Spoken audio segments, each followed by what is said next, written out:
Olá, pessoal do YouTube, nosso canal Organizadamente TV. Eu sou Deise Amorim, psicóloga. Eu sou o Fábio Stavarengo, psicólogo. Oi, Muito bem, Deise. Fábio. Hoje nós temos uma convidada especial, uma médica maravilhosa da área da saúde da mulher. Olha a importância, doutora Nicole Colbert. Tudo jóia, pessoal? Boa noite. Bem-vinda, doutora. Tudo bem, doutora? Joia! Bem-vinda ao canal. E hoje, Deise, trouxemos uma convidada especial, a doutora Nicole. E vamos ter diversos assuntos, dúvidas das mulheres, né, que chegam na psicologia, né? Hoje temos uma especialista para resolver perguntas, mitos, né, que muita gente procura no Google e tem respostas distorcidas, né, no famoso Wikipedia. E hoje nós temos um especialista para ter um bate-bola bem interessante, Nicole. Tudo bem? Tudo jóia. Olha, se apresenta para o nosso público do canal Organizadamente. Pessoal, eu sou Nicole, meu nome é Nicole Colbert, sou médica, ginecologista e obstetra. Eu sou formada pela Faculdade Estadual de São José do Rio Preto, a FAMERP. Fiz residência médica na Maternidade Escola de Vila Nova Cachoeirinha, com especialização na parte de ginecologia endócrina e a endoscopia ginecológica, que são as cirurgias minimamente invasivas.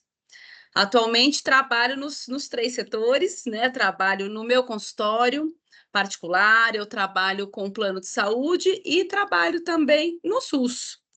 E minha rotina realmente é tirar dúvidas, não é isso? É tirar dúvidas e acolher mulheres em todas as fases da sua vida. Eu pego desde mocinhas de 11, 12 anos até para sempre, não é? Que o ginecologista é o médico que a gente acaba vendo para sempre. Parabéns pelo trabalho, né? Feliz por poder colaborar com os telespectadores do nosso Organizadamente TV. Deise, vamos começar com uma dúvida que chega muito para a gente, né? Para o público em geral, para as mulheres, né? Vamos pensar assim, doutora, quais são as dúvidas mais comuns que chega para você no consultório, que todas queriam ouvir? Barreiras, dúvidas, o que mais chega para você? Nossa, Fábio, eu acho que cada faixa etária tem a sua predominância, né? Quando eu atendo mocinhas bem novas, elas chegam até mim, principalmente, começam a ir ao ginecologista para entender o que é o ciclo menstrual, né? Teve a menarca, né, que é a primeira menstruação, e vem entender o que está acontecendo com o corpo delas. Aí a gente progride com os métodos contraceptivos, que são muitos, e realmente a informação é um pouco bagunçada, a depender, né, de onde você procura. Então, elas procuram para dúvidas de contracepção, de DIU, Implanon, as pílulas, o que pode, o que não pode, da trombose, tenho medo, minha mãe teve. Vem para essas dúvidas. Tem o período de gestação, né, que aí é uma montanha de dúvidas a cada consulta, não é? A gente acompanha todo esse processo da formação do nenê, da orientação da mãe. Dúvidas de irregularidade menstrual, principalmente o que tem chegado muito é endometriose, dor pélvica, né? Eu tenho muita intimidade, né, com o assunto dor pélvica. E a famosa menopausa, né? Conforme o tempo passa, as queixas lá para os 42, 45, 50, o consultório fica lotado de perguntas sobre a menopausa. A frase que me chega é: doutora, eu não me reconheço. O que está acontecendo comigo? O que eu faço? Como que eu melhoro? O que isso está interferindo no meu casamento, na minha vida profissional, com os meus amigos, com os meus filhos? E então, assim, é sempre uma consulta mais longa, onde a gente desmistifica, entende e principalmente trata, né? Tenta resolver o problema dessas mulheres. Um ótimo roteiro que você fez, doutora Nicole. Vamos pensar agora. Anticoncepcional, lenda, faz mal, dá trombose, desregula, prejudica? Sim ou não? Eu, Fora esse mito, né? Conversas de vizinha, que a minha vizinha falou. Vamos lá agora O lado Fábio, científico, ciências. quando a gente pensa em contracepção, método contraceptivo, isso abrange um livro inteiro, né? Então, a gente tem desde métodos hormonais e não hormonais. Primeiro, é preciso entender o que exatamente essa paciente está procurando. Ela quer realmente só a contracepção, só quer evitar o nenê, ou ela está procurando juntamente um tratamento para sangramento, para dor pélvica, para melhorar a pele, para regular o ciclo. Então, eu preciso entender e individualizar. Acho que quando a consulta, né, sobre a contracepção, ela tem que ser muito individualizada para entender a demanda da paciente e quem é essa paciente. Pode tudo para todo mundo? Não pode. Dá trombose? Pode dar, depende da paciente. Precisa ter medo? Não precisa. Precisa ser orientada, né? Antigamente, os métodos contraceptivos tinham uma dose hormonal muito maior. Hoje, a gente tem opções super legais para todos os perfis de paciente, né? Então, por exemplo, quando se fala em trombose, o risco de uma trombose na gestação e puerpério é muito maior do que numa usuária de pílula, né? De contracepção. Então, se é para ter medo de trombose, tenha medo de engravidar. Não de usar o contraceptivo, não de usar a pílula, que as taxas são muito maiores em gravidez e puerpério. Então, é importante a gente individualizar. Pode usar hormônio? Não pode. Qual cabe melhor? Não só ao perfil da paciente como características biológicas, mas até de rotina. Cabe uma pílula de tomada diária para essa paciente, às vezes tem uma vida maluca, né? Tem uma rotina puxada. Seria melhor um DIU? Qual DIU? É o Implanon? É o anel vaginal? É o adesivo? São tantas opções que precisa realmente sentar e conversar. Eu sou fã, sou meio suspeita, né? Para falar, eu acho que os métodos contraceptivos revolucionaram o mundo, né? Revolucionaram a individualidade feminina, o prazer feminino, eles revolucionaram a autonomia, o controle de dor, de sangramento, porque eles têm muitíssimas funções. Nossa, muito boa resposta, Daisy. E agora vamos, assim, uma dúvida que chega nos consultórios, que já perguntaram para nós, vou colocar as duas mulheres aqui, né? O Dia das Mulheres, tivemos aqui, Daisy, uma dúvida, né? Que chega no consultório, vou falar para você fazer essa troca com a Nicole, vou pedir, né? Pílula do dia seguinte, faz mal? Olha, eu E acho aí, isso importante para, apesar de eu e a Deise, né, estarmos aqui, todo homem tem que saber disso também, não é isso? sim, Afinal de contas, ele vai estar ali junto. Então, acho sim, ótimo que os homens escutem também. Pílula do dia seguinte faz mal? A pílula do dia seguinte é uma dose alta do levonorgestrel, que é um hormônio. Uma dose super alta, na qual ele consegue mudar o muco cervical e evitar a contracepção. Ele é muito efetivo, mas a gente tem um tempo de ouro. Quanto mais próximo do ato sexual ela for tomada, maior a sua efetividade. Logicamente, a gente entra, assim como todos os métodos contraceptivos, no para quem. Existem, a Organização Mundial da Saúde, ela tem os critérios de elegibilidade, né? Mas quando a gente pensa na contracepção de emergência, é de emergência. Então a gente deixa um pouquinho de lado alguns, ai, será que eu devo, não devo? A depender da situação, ela é de urgência.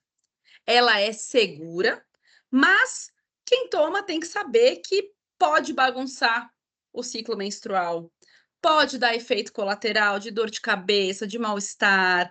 Os próximos ciclos podem, né, ficar bem bagunçados, porque é uma dose muito alta do hormônio. Né?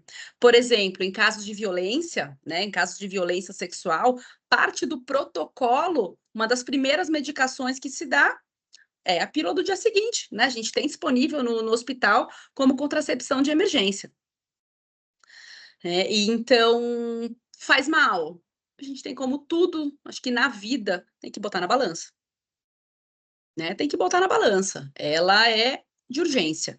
E eu gosto sempre de reforçar a palavra urgência, porque tem muitas meninas que acabam usando, cada vez que tem uma relação desprotegida, né?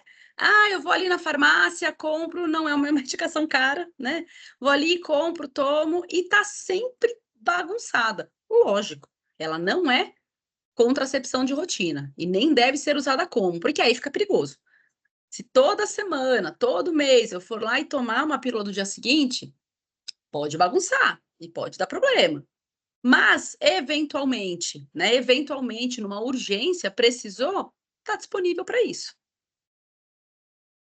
Deise, muitos que chegam ao nosso consultório, as dúvidas, né, as relações, né, afetivas, sexuais, né, são trazidas para a psicologia. Por quê? Porque gera problemas, Lógico, né? lógico. E Deise, o que você traz para a doutora agora? Qual dúvida que você traz das suas pacientes, das mulheres?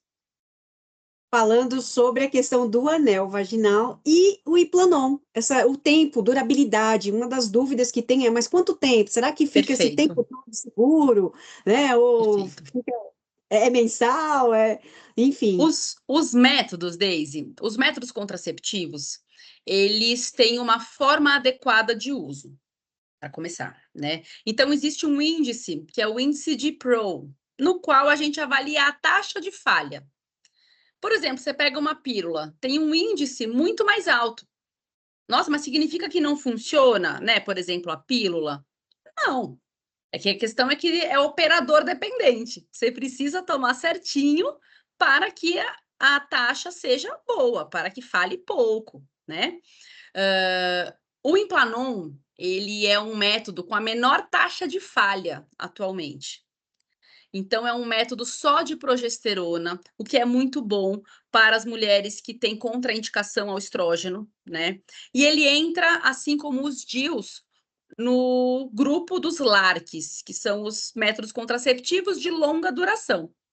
Ele é colocado em consultório, né? É bem tranquila essa inserção. Ele é colocado em consultório com anestésico local, vai no braço, né? Com anestésico local. Inserção dura, juro, nem 5 minutos. É bem tranquilo de colocar. E ele é um método bom, seguro e eficaz. Atualmente, ele está liberado para 3 anos de duração, tá?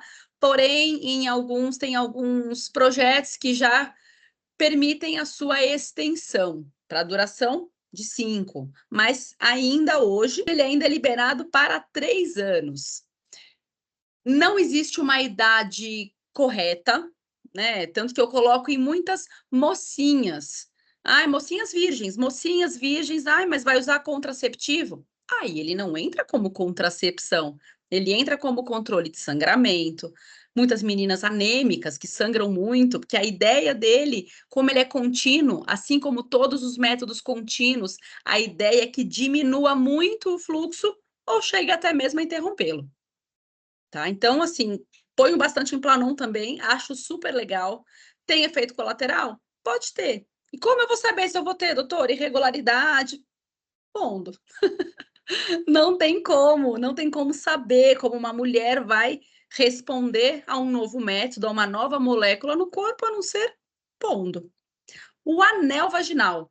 O anel vaginal, eu percebo que poucas mulheres acabam sendo adeptas ao anel, apesar da brasileira. Eu acho que a brasileira é muito para frente, né? Fala bastante, não tem muito tabu para falar, mas quando fala em se tocar e verbalizar sobre o toque, isso já é um pouco mais. Elas ficam um pouco mais tímidas. Porque, afinal, o anel vaginal é um método contraceptivo, é um anel, de fato, né? Um anelzinho, no qual a gente consegue. Ele é molinho e você introduz no fundo da vagina. Ele é um método combinado, ou seja, ele tem 2 tipos de hormônio, o estrógeno e a progesterona, diferentemente do Implanon, que é só a progesterona. Você coloca o anel e troca a cada 3 semanas. Então, o anelzinho fica próximo do colo, ali, né, ao redor do colo, liberando esse hormônio. A cada 3 semanas, você tira o anel ou você deixa uma semana de pausa para menstruar, que na verdade é um sangramento de deprivação hormonal, né? Não é bem uma menstruação, se você for levar o pé da letra, ou você tira 3 semanas depois e coloca um novo, e fica sem menstruar. E uma pergunta que eu acho que vem muito, muito. Mas, doutora, é ruim? É perigoso ficar sem menstruar? Tem problema, sabe? Será que não vou ficar suja? Não vou, né, acumular? Não, não. A menstruação, quando não vem, não é isso? Quando você usa um método contínuo, essa menstruação simplesmente não vai ser produzida. Você tem um bloqueio do eixo hormonal e essa menstruação não é produzida. Tem problema? Faz mal? Não. Tanto que os métodos, quando a gente faz a pausa, né? A pausa da pílula, a pausa do anel, a gente faz a pausa para diminuir um pouco o escape, tem essa relação, mas para que a pessoa que está acostumada culturalmente a menstruar todos os meses, sangre naquela pausa e você inicia um ciclo novo sem sangrar. Então, acho que é mais uma coisa aqui e aqui, sabe? Ai, não, eu menstruei. Mas do que, como não é bem uma menstruação, você está em vigência do método contraceptivo, não é isso? Então, tem problema não menstruar? Nenhum, porque o seu eixo está bloqueado e está tudo bem. A hora que você para o método, eu vou voltar a menstruar, a ciclar de fato, né? A ciclar, vai voltar. O que muda é um método e outro. Tem uns que você volta a ciclar mais rápido, outros pode demorar um pouquinho para o seu corpo entender que você está sem o hormônio. Poxa, eu vi, nossa, super interessante, muito valiosa a resposta, e eu fiquei pensando, eu fiquei processando, porque assim, eu indico, além da terapia, e auxilio e oriento atividades esportivas. E eu Nossa, percebo amo. muito, tá? Ah, eu estou com uma dificuldade disso, e eu vejo que ela já está progredindo. Eu falo, pede um exame de sangue, nunca fui lá e passou a ginecologista, falo para o médico, falo, mas pede para ver o ferro. E a maioria tem uma. Ou está no limite, que o limite já sabemos que é baixo, é o limite para Ferro e a atividade ferritina. Isso aí. esportiva, né? Posso estar na parte de baixo, né? E tem essa falta ou no limite do ferro, né? A menstruação contribui para isso, doutora? Muitíssimo. Toda mulher, Fábio, que chega em qualquer lugar, não digo só no ginecologista, mas em qualquer lugar, qualquer profissional com anemia, a primeira coisa que tem que ser pensado, a gente tem que pensar no mais óbvio, não é isso? É na menstruação. Tem algum distúrbio menstrual? Menstrua muito, perde muito sangue. A coisa, menstrua todo mês, é normal? Sim, nós somos assim, é nossa natureza ser assim. Agora, quando você, mulheres que têm um fluxo muito intenso de saírem coágulos, de atrapalhar, sabe, manchar toda vez no trabalho, na escola, não precisa ser assim. Não é para ser assim, né? Porque isso interfere exatamente nisso. Tá interferindo no seu bem-estar. Eu tô cansado, o cabelo tá caindo, a unha tá fraca. Lógico, você está anêmica. E todos os meses passar por isso, quando o seu corpo se recupera, né? Consegue, a nossa medula consegue produzir ali células vermelhas e tirar e sair, no caso, sair do vermelho, né? E ficar bem. Vai lá você e sangra de novo. Não pode. E uma coisa importante que você falou do ferro, né? Às vezes, mesmo diante de um hemograma normal, hemograma, né, que é o exame que avalia a anemia, eu tenho ainda um hemograma dentro da normalidade. Eu gosto, na minha prática clínica, de pedir ferro e ferritina, que são exames que avaliam a reserva do ferro, né? Então, assim, às vezes, diante de um hemograma normal, você vai falar, mas veio normal, e agora? Como será que está a tua reserva de ferro? Né? Então, acho que eu gosto, pelo menos, né, na minha prática, de solicitar junto e avaliar o que cabe para segurar esse sangramento. Assim como, por exemplo, numa paciente menopausada, idosa, menopausada, que já não menstrua e está anêmica. Aí o nosso raciocínio clínico tem que agir, né? Tá, ela não perde sangue todos os meses. Aí um exame importante é avaliar a colonoscopia dessa paciente. É o sangue oculto nas fezes. Sempre na anemia crônica, a gente pensa no mais comum. Tem algum sangramento nas fezes?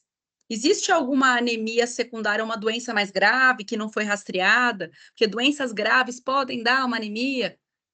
Por isso que é importante fala, tem que falar, procurar, ó, não estou me sentindo bem. Que às vezes a gente acaba jogando cansaço, como é a rotina. Sim. Estou cansada, trabalho bastante, trabalho em casa, trabalho na rua, trabalho com os filhos, e tá todo mundo sobrecarregado mesmo, e é importante a gente também, o contrário, ó, tá cansado, os exames estão normais, fala, olha a tua vida, como você não vai estar cansada? Importante esse bate-papo, a gente de descartar alguma coisa grave e o paciente de falar, tem que procurar. Estava acostumada a meu corpo funcionar da forma X, não estou mais assim. Não estou com disposição, não tá legal, não tô com muito sono, intestino não tá legal. Para a gente que tem uma cabeça treinada, não é isso? Enxergar os fatores de risco. Muito importante. E outra pergunta que eu tenho, continua o gancho, e mulheres que eu conheço que pegaram gosto pelo esporte e começam não como atividade física, como esporte. Aí é o contrário, a menstruação atrasa, umas nem menstruam. Exatamente. Olha que coisa interessante. A pergunta é normal, eu falo, ginecologista responde. Geralmente, Fábio, olha só, isso é um assunto muito. Eu adoro, né? Enfim, ginecologia é muito legal. Eu adoro. Eu gosto de pensar que tudo que é excesso não é bom. Tudo que for em excesso, o nosso corpo vai reagir ao excesso. Então, assim, fazer atividade física, pelo amor de misericórdia, vá fazer seu exercício de força, vai fazer seu cardio. O nosso corpo foi feito para se mover. E músculo, atualmente, eu falo, quanto mais eu estudo, mais eu valorizo a nossa massa muscular, a nossa capacidade de se manter em pé, tá? Mas, assim como a falta do exercício físico, o sedentarismo, faz um mal danado. É prejudicial. O excesso da atividade física causa um estresse no nosso corpo, aonde ele precisa economizar energia. Toda vez que o nosso corpo está passando por um estresse muito grande e ele fala, nossa, tô todo dia tendo que gastar esse tanto de energia, né? Nessa atividade física extensa. Existe uma reorganização dos nossos hormônios e aí a paciente cursa com um quadro chamado amenorreia. Amenorreia é a falta de menstruação. Essa amenorreia secundária ao excesso de atividade física. Então, eu falo, gente, a gente tem que andar na linha do meio. Na linha do meio, fazer a nossa atividade física, se hidratar, a lição de casa básica bem feita. Não precisa de muito. Nosso corpo, ele, apesar de complexo, ele pede o básico. Dormir bem, comer limpo, não é isso? Não é nem comer o suplemento, é comer limpo. Vamos começar com o básico. Dormir, comer bem e ir ao banheiro de forma regular. Precisa observar as nossas fezes, elas são um sinal de saúde. É isso, manejo de estresse, manejo de sono. Então, o excesso sempre tende a bagunçar alguma coisa. Linha do meio. A falta de exercício físico é prejudicial e o excesso também. Também. Então, a não menstruação, a menorreia, ela ela não é comum, então ela é prejudicial. Ela é prejudicial. A gente tem que, assim, quando a gente não está menstruando, porque está tomando a medicação, a gente sabe o porquê, não é isso? Sim. Pacientes que chegam, olha, doutor, eu estou há 3 meses sem menstruar. Não tomo nada, uso preservativo, né, de método contraceptivo. E o que aconteceu? Precisa investigar. Aí existem exames, exame físico, né, sempre, e exames complementares já direcionados para avaliar a causa da menorreia. Essa tireoide está funcionando? Tireoide bagunçada causa um super problema de menstruação. Tireoide está funcionando? Tem um outro hormônio chamado prolactina, que ele é produzido lá no centro da cabeça. Quando em excesso, ele bagunça super a menstruação. Então, os exames iniciais são claramente o primeiro, um beta, tá grávida ou não tá? Não é isso? Primeiro exame que tem que ser pedido é um beta-HCG, um exame de gravidez, e outros exames complementares para a gente direcionar. e sempre esse bate-papo. Faz atividade física? Quanto? Quando? Ganhou muito peso? Perdeu muito peso? Toma medicação? Quais medicações? Elas interagem entre si? São muitos fatores, né, que a gente tem que pensar como causas de amenorreia.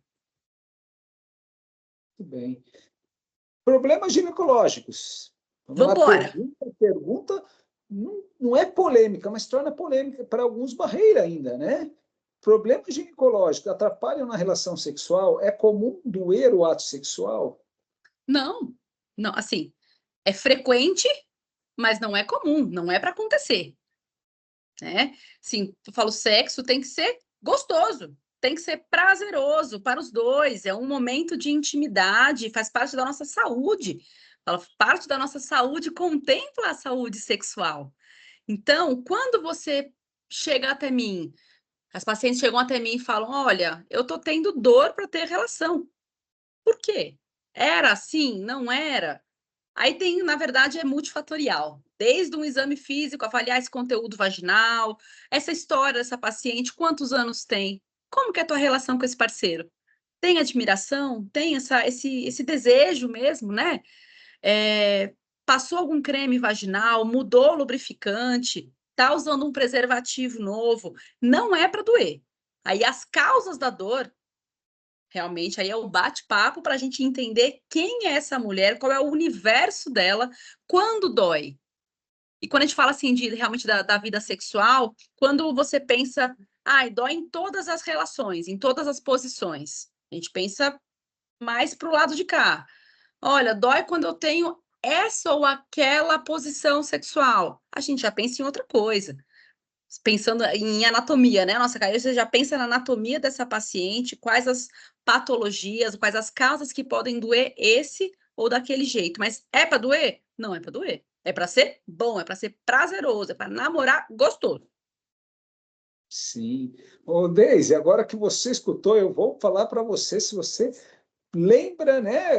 Porque você, óbvio, você escutou muito mais que eu, né? As lendas, né? Os mitos das vovós, né? Quais são os mitos aí, Deise? Você lembra de algum mito que você já escutou na parte da mulher, das dúvidas ginecológicas, daquelas coisas de fazer, aquelas receitas da vovó, Deise? Você escutou algumas? Desde os banhos de assento, essas coisas todas. Aí, Deise, o que você lembra disso para perguntar se é mito ou verdade? Sim, além do banho de assento para higienização, para não ter dor, para não ter cólica, um monte de coisa assim, também aquela questão do anticoncepcional engorda muito, você vai ficar com obesidade imensa, né? Enfim, Essa é a cuidado, né? pergunta, Daisy, que Tem que ser vem rompido. todas as pacientes que vão começar a pílula ou qualquer... Eu vou engordar? A gente já está numa cultura de magreza meio fora da realidade, né? Partindo daí. Mas, vamos lá, quando a gente pensa em ganho de peso, né? Em ganho de peso. O único método contraceptivo que, de fato, tem comprovação, não é nem de ganho de peso em gordura, mas de inchar, né? De retenção de líquido mais evidente é o injetável trimestral. O injetável trimestral. A minha frase para as pacientes falou: olha, geralmente o que engorda é pão, o que engorda é a dieta desbalanceada, é o sedentarismo, não o pobre do pão, coitado, né? Mas uma dieta de uma forma geral desbalanceada, o sedentarismo. Os métodos contraceptivos atualmente, eles têm uma dosagem hormonal pequena, que não são capazes de levar um ganho de peso expressivo. Tem mulheres que têm uma sensibilidade um pouco maior às moléculas, isso é fato, que acabam tendo uma retenção hídrica um pouco maior. É comum? Não, não. No injetável trimestral é comum. No resto, não. Banho de assento, essa higiene, eu acho que, principalmente nas mocinhas, eu gosto de falar sobre higiene, né? Quando elas chegam na primeira consulta ginecológica. A gente precisa lavar vulva. Aí é importante mostrar desenho, o que é vulva, o que é vagina, porque as pessoas não têm muito conhecimento anatômico, né, de si mesma. Então, a higiene, ela é feita do lado externo, é na vulva. Não é para lavar com chuveirinho, esqueci o nome, aquela que você, assim, tem nas farmácias ainda, instrumentais para você lavar dentro da vagina. Não se lava dentro da vagina. A vagina não é suja. Vagina tem cheiro de vagina. É isso, né? Eu não sei o que as pessoas esperam, né? Vagina tem cheiro de vagina. Estando limpo, tá ótimo. E você bagunça demais a flora vaginal quando você joga um sabonete que não tem nada a ver. Você tenta limpar, é sempre na melhor das intenções, claro, mas tá aí a nossa orientação. Não é para lavar do lado de dentro. Não precisa. Quando a gente pensa em flora, a nossa flora, para vocês terem uma noção, a flora vulvar do Monte de Vênus, que são os pelinhos, né, em cima, é diferente da flora vulvar dos pequenos lábios, que é diferente da flora vaginal, e dentro da flora vaginal, a flora vaginal do fundo da vagina difere da flora vaginal do começo da vagina, é muito complexo. São muitos bichinhos, nós somos envolvidas esses bichinhos e eles estão determinando a nossa saúde. E uma pergunta que sempre chega é sobre o sabonete íntimo, né? O sabonete íntimo. Ai, 99,99. precisa do sabonete íntimo? Cara, coisa, precisar, precisa. Eu falo, nosso corpo precisa de poucas coisas, de fato, né? Pode usar? Pode. Pode. Faz mal usar o sabonete íntimo? Não faz. Tem mulheres que se sentem mais limpas, né? Pode usar. Precisa? Não. Lógico, a depender do sabonete do chuveiro, né? O sabonete normal do corpo todo que você usa, se ele tem, às vezes, mais pigmento, um cheiro muito forte. Tem mulheres mais sensíveis que acabam tendo algum incômodo, alguma irritação, algum processo alérgico, né? Mas precisa? Não. Se de repente não adaptou o sabonete do chuveiro, tentou um sabonete neutro, não gosta, prefere o sabonete íntimo, ótimo, compre. Compre, mal não faz. Banho de assento, né? Você tinha falado. Banho de assento tem para muitas coisas. E tem muitas receitas da vovó que ajudam super, tá? As vovós são sábias também. Você não, As vovós conhecimento. sabem muitas coisas. Sim. É que assim, qual que é a questão do banho de assento? A depender de o porquê você está fazendo o banho de assento, você vai lá, coloca uma água morna, falo sempre, pelo amor de Deus, não bota uma água muito quente para não queimar a periquita, né? Deixa uma água morna, uma água morninha para fria, seja lá o que você quer fazer. Quando você senta nessa bacia, você está juntando a parte anal com a parte vaginal. Então, se você não tem uma higiene adequada, não fez uma higiene adequada, capaz de piorar o quadro. Então, é sempre importante higienizar antes, muito bem, antes de fazer o banho de assento. Por exemplo, eu gosto muito do chá de camomila. Chá de camomila, você faz ali ou a granel, coado, claro, né? Ou um saquinho, um chá de saquinho forte, num banho de assento. Ou eu gosto de orientar muito de colocar num absorvente, num modos mesmo, né? Num absorvente, para ficar em contato com a vulva, alivia muito sintomas vulvares. Se eu tô com uma vulva inflamada, a depender do que for, ajuda super, alivia muito bem. Ai, coloca um gelinho, água quente, água fria, tudo tem a sua indicação, né? Mas a receita da vovó muitas vezes ajuda, sim, ajuda muito. É várias receitas das vovós que aprenderam no E empirismo, viva né? as vovós, não é? Todo mundo está Chegaram, vivo até aqui, não é isso? é Algum verdade. conhecimento ancestral é válido e muito válido. E, Muito doutora, legal. tem um também, tem mais uma também que eu venho trazendo aqui, que elas falam sobre a esponja quando está grávida, né? Passar no bico do seio para preparar para amamentar. Então, assim, fazer a esfoliação ali, né? Aquele Isso. preparo para a pega não ficar, né? Então, Atualmente, para melhorar a pega, porque o mamilo é sensível, né? Ele é fininho. Como é uma área, Odê, que a gente toma pouco sol, né? Não sei o que faz o hábito do topless, né? Mas, via de regra, é uma área que quase nunca a gente toma sol. Então, é uma pele, a pele do mamilo, ela é bem fininha. Atualmente, as recomendações não são mais de esfregar a buchinha, nem de tomar banho de sol muito tempo, justamente porque é uma área muito, muito sensível. O que a gente pensa, falar amamentação também é um assunto muito rico e muito brando, tem muita coisa legal para falar. As orientações atuais realmente quem pode ter uma consultora de amamentação, né? É um trabalho valiosíssimo, é muito legal. Mas quando você tem uma pega adequada do bebê, e aí tem toda uma questão do que é a pega adequada do bebê, né? Quando você tem uma pega adequada, você machuca menos. Não estou falando que não machuca, porque amamentar é um desafio. É lindo, a gente tem que também quebrar um pouco esse, ai, nossa, vai ser lindo, vai ser fácil. Geralmente não é. É lindo, mas fácil é uma palavra muito difícil para o momento de puerpério, para o momento de uma criança chegando. A criança está aprendendo a mamar e você está aprendendo a amamentar. Então, quando machuca, atualmente é passar o próprio leite do peito. Ele é um excelente cicatrizante. Então, o preparo prévio da mama já passou por essas etapas da buchinha, do sol, do creme.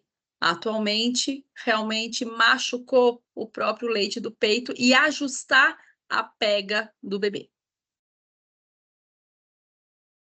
Olha, para essa parte do bebê, outra curiosidade, né? As pessoas hoje falando em parto humanizado, na banheira, fazer. O que você pensa sobre isso, doutora Nicole? Sobre o parto humanizado? Sim, é hoje muito falado, né? O que você Isso. acha sobre Hoje em isso? A dia, a banheira? obstetrícia está com um holofote, né, em cima. Vamos lá. O parto humanizado, ele é entendido popularmente como aquele parto normal, não é isso? É um parto normal com pouco ou quase nenhuma interferência médica ou das enfermeiras, né? Que são quem usualmente fazem os partos. Eu entendo o parto humanizado de uma forma um pouco mais complexa. Acho que o parto humanizado é aquele no qual você tem respeito por aquela parturiente, né, que é a mulher que está em trabalho de parto, por aquela parturiente escutando as suas demandas, os seus desejos e, na mesma proporção, explicando tudo o que é feito. Que realmente você chegar num momento em que ela está sem cabeça para nada e explicar, né, tentar orientar o que está sendo feito, quais os cuidados que estão sendo feitos, é complicado, é um momento delicado. Por isso que eu acredito muito na construção do conhecimento. Desde o pré-natal. Toda vez que eu começo um pré-natal, minhas pacientes estão aí para confirmar, eu gosto da construção do conhecimento. Ó, você vai chegar lá no dia do parto e pode acontecer X, Y, Z. Aonde? Quais são as opções? A, B, C, isso é seguro, isso é legal, isso não é, isso pode, isso não pode.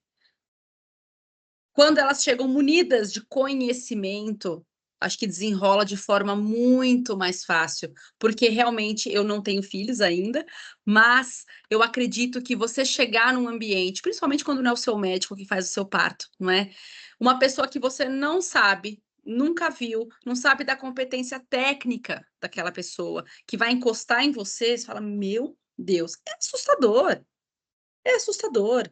Então, quando você tem conhecimento, assim, conhecimento de verdade, baseado em ciência, em evidência, acho que o processo fica muito mais fácil. Dá para ter uma cesárea humanizada? Meu Deus do céu, muitíssimo. Dá para ter um parto a depender instrumentalizado, humanizado? Sim. Sim. Eu falo, os partos instrumentalizados, o vácuo extrator, eles salvam vidas. Eu ouvi, quando eu estava em formação, Fábio, uma frase de um chefe meu, e ele falou assim: Nicole, entregar um bebê vivo é muito pouco. A gente tem que entregar um bebê bom, um bebê inteligente, saudável, um bebê que vai fazer as contas de matemática lá na frente. E isso é um trabalho incessante ao longo de todo o pré-natal, pensando em ultrassom, suplementação, cuidados maternos e principalmente na hora do parto. Somos treinados para isso, né? Então, eu acho que esse foco imenso que está em cima da obstetrícia, aterrorizador, de violência obstétrica, eu acho que se fala muito é porque já aconteceu muito e acontece, né? Então, não estou passando pano, não, porque eu já trabalhei em muitos lugares, já vi muitas coisas também, né? Estou passando pano, não. Mas eu acredito muito nessa construção de conhecimento, esse elo. Seja onde ela faça pré-natal, né? No particular, no convênio, no posto de saúde, eu recebo gestantes de todos os lugares, né? Essa construção é muito poderosa e diminui muito os medos e é bom para os dois lados. Para o médico que está na assistência, e para a paciente que vai estar no seu momento ímpar de vida. Muito boa. Agora vamos fazer a pergunta saia justa, né? Meu Porque pai assim, do céu, lá vem. vamos lá, eu não tenho certeza que você vai tirar de letra, mas assim, o problema é que nós estamos numa era de desinformações. As pessoas cada vez mais preguiçosas de ler. Puxa, oh. E eu prefiro ouvir, que me ouviram. Então, a pergunta para você, por que vai servir? Pô, mostrando total conhecimento, falando com uma clareza. Então, o que ela responder, nós vamos já entender, né? Porque, assim, alguém me falou, ou alguém fez, ou uma atriz, você explicou que todos tipos de parto, sim, é humanizado, porque são humanos que estão Dá para fazendo com ser a carinho e amor, humanizado. isso é Isso. humano. Mas vamos falar do humanizado da banheira, de ter o parto natural, que falam, né, mais perto dos ancestrais, né? Vamos perguntar, você, falou, Nicole não tem filho. Uma suposição, isso é uma alegoria. Nicole vai ter filho. Você teria coragem de fazer esse parto? Não sei se posso falar moda, mais comum, que falam tanto, que as mulheres escutam, Humanizado? acho que é bonito. Algumas estão pensando, porque elas não estão lendo e falam, nossa, falaram que é bonito, menos agressivo, e elas compram o peixe que venderam, vamos falar assim, muitas mulheres. Agora, Isso. você faria um parto, esse humanizado da banheira, igual nossos ancestrais? Você faria? Fábio, eu tenho o privilégio de ter conhecimento técnico, né? Eu tenho o privilégio de ter o conhecimento técnico. Como nossos ancestrais fariam? Quando você pensa a taxa de mortalidade dos bebês dos nossos ancestrais, a gente para pensar. Realmente, assim, as pessoas nascem desde que o mundo é mundo. As mulheres parem desde que o mundo é mundo. Sempre existiu cesariana? Claro que não. Como eram as cesarianas, né? Isso foi uma técnica que foi evoluindo. E aí é melhor parir de cócoras, é melhor parir assistido. Antigamente eram os partos, eles eram não hospitalares, né? Quando você pensa lá atrás, não hospitalares, assistidos por mulheres, única e exclusivamente, os homens ficavam do lado de fora, né? Atualmente, eu acho que a gente consegue sim fazer esse parto humanizado. Eu o faria? Sim, sabendo realmente, como eu tenho já o conhecimento, vai ficar difícil fugir disso, né? Sabendo o que está acontecendo, como conduzir um parto normal. Hoje em dia tem analgesia, tem avaliação de vitalidade fetal no intraparto, no anteparto, que é a cardiotocografia, a ausculta fetal intermitente. Eu gosto de trabalhar com segurança, para mim e para os outros. Eu falo muito para as minhas pacientes, é difícil a gente prometer alguma coisa para alguém, né? Prometer alguma coisa para um paciente, algum desfecho, é difícil. Mas uma coisa que eu prometo e eu trago para mim é segurança. Então, eu gosto do parto hospitalar, eu gosto. Seja ele na banheira, na maca do PPP, no centro cirúrgico, eu gosto de segurança, porque a depender de onde você vai ganhar bebê, obstetrícia é uma arte de hora após hora. Tudo pode acontecer. Um parto, uma gestação, ela é chamada de baixo risco. Só posso falar que é baixo risco? Finalizar e bater o martelo depois que eu entregar um bebê bom na mão dessa mãe. Tudo pode mudar a qualquer momento. Então, se você está, às vezes, num lugar absolutamente sem assistência, em casa, quem está com você, qual o preparo, qual que é a distância para um hospital. A gente tira bebês em segundos. Numa urgência, quando chega em pronto-socorro, a gente tem minutos entre anestesiar e tirar esse bebê e entregar para o pediatra, a gente tem minutos. Então, quando eu penso no deslocamento, a minha cabeça sempre pensa na urgência, eu sou médica, então assim, eu estou sempre preparada para chegar a uma urgência. Então, quando eu penso na urgência, eu gosto do parto hospitalar por conta disso, tá? E dentro, por exemplo, eu trabalho numa maternidade que é a maior maternidade pública do estado. E lá a gente tem partos belíssimos, muito bem conduzidos, respeitosos, num ambiente tranquilo, com banheira, com bola, aromaterapia, plaquinha para o bebê. A gente consegue oferecer num ambiente SUS um parto belíssimo, seguro, cuidado. Dá para ter essa experiência bonita com respaldo externo, sem passar medo. Eu não gosto do medo, né, de não saber aonde vai, o que fazer, aonde levar, como colocar essa gestante, às vezes, dentro de uma ambulância, de um carro. Eu faria, sim, dentro de um ambiente hospitalar. Nossa, muito legal, Nicole. Doutora, que esclarecedor hoje, que bate-papo legal que nós tivemos, né? Assim, muito enriquecedor, né? Para muitos, imaginamos que alguns por barreira, outros por aquele tempo que deveria ter e não tem, né? Outros por condições. Vai esclarecer para muita gente, né? E já agradeço e passo a bola para a Deise agora, Deise. Doutora, maravilhosa, uma pessoa super atenciosa, cuida das pacientes, assim, como se estivesse cuidando ali de uma joia rara, cada joia rara que aparece no consultório dela, ou na urgência ali, obstetrícia, né, doutora? A gente agradece bastante a sua participação. E, para finalizar, eu vou fazer uma pergunta relacionada às adolescentes que eu vou escutando muitas vezes, né? É essa questão de achar que o coito interrompido é seguro Ai, e que PrEP resolve tudo. não. Nossa, olha, esse é um assunto muito legal também, Dê. Vamos lá. Coito interrompido não é método contraceptivo. Partindo daí, tá? Não é método contraceptivo. A tabelinha, né? Eles fazem, não, então a tabelinha ou o coito interrompido? É muito difícil confiar. O coito interrompido, a depender do momento, você interrompe quando? Não existe uma regra, né? Ah, ele interrompe quando sente, quando tá começando a sair. Como não existe essa formalidade, né, do que define um coito interrompido para aquele casal, não é confiável. Ah, mas aí depois eu vou lá, aquela coisa, eu vou lá e pego o PrEP. Mais uma revolução da saúde, um negócio espetacular, aonde ele foi desenhado, ele foi estudado para evitar doenças contagiosas, não é isso? A gente coloca o PrEP, porém, é medicação, gente. Não é balinha.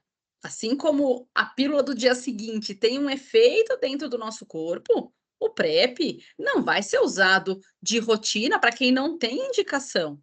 Não há essa formalidade, não há segurança no uso contínuo para quem não tem indicação. Nem o PrEP é para usar sempre, e muito menos o coito interrompido. Falo, camisinha, existe essa questão de, meu namorado não gosta. Eu não sinto nada, né? A sensibilidade é diferente. Eu não confio. Já ouvi, que é a camisinha que tem no posto. Rapaz, confie. Não é? As pessoas têm mania de deixar uma imagem muito ruim, né? Do que é público, do que é posto, do que é SUS. Não tenha. Não tenha. São medicações estudadas também. A camisinha que tem ali disponível na caixinha, em qualquer unidade de saúde, é confiável. Ninguém precisa ver, só pega lá, enfia sua mão, pegue e leva para casa. A camisinha é inegociável. Método contraceptivo evita contracepção, evita bebê.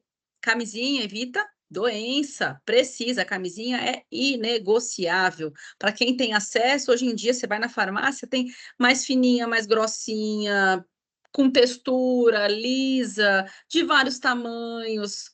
Alguma coisa capaz que se adaptem, né? O casal, eu acho que faz parte do respeito do casal, né? O uso do preservativo. Então, coito interrompido não é método, camisinha é inegociável e o PrEP é medicação, não é para usar livre demanda dessa forma.